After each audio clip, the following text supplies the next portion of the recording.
Iran যুদ্ধের আগে থেকেই মার্কিন জনগণের কাছে খুব একটা জনপ্রিয়তা ছিল না ডোনাল্ড ট্রাম্পের, কিন্তু এখন এটি আরো জটিল পর্যায়ে পৌঁছে গেছে। এর কারণ ইরানে হামলার একের পর এক মার্কিন সামরিক সক্ষমতার ক্ষতি।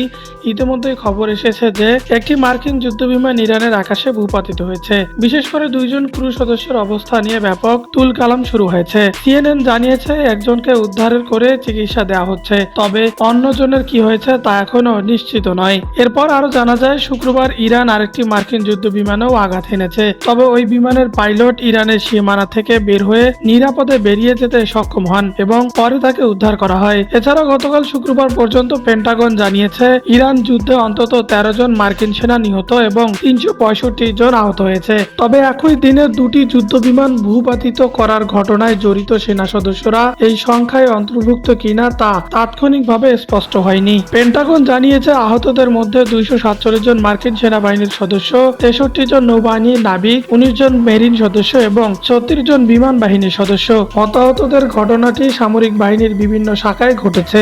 যদিও এই ঘটনাগুলো ইঙ্গিত দেয় না যে ইরান হঠাৎ করে সামরিকভাবে যুক্তরাষ্ট্রের সমকক্ষ হয়ে গেছে, তবুও যেখানে মার্কিন যুক্তরাষ্ট্রের প্রধান শক্তি তার সামরিক আধিপত্য, সেখানে এই ঘটনাগুলো অসম যুদ্ধের ঝুঁকি ও খরচকে সামনে এনে দেয়, যা ইতিমধ্যেই মার্কিন জনগণ গ্রহণ করতে পারছে না। একই সঙ্গে ঘটনাগুলো প্রেসিডেন্ট ডোনাল্ড ট্রাম্প এবং প্রতিরক্ষা মন্ত্রী পিট হেগসেথের সেই দাবিকেও প্রশ্নবিদ্ধ করেছে, যেখানে তারা বলেছিল ইরানের আকাশ যুক্তরাষ্ট্রের সম্পূর্ণ নিয়ন্ত্রণে রয়েছে।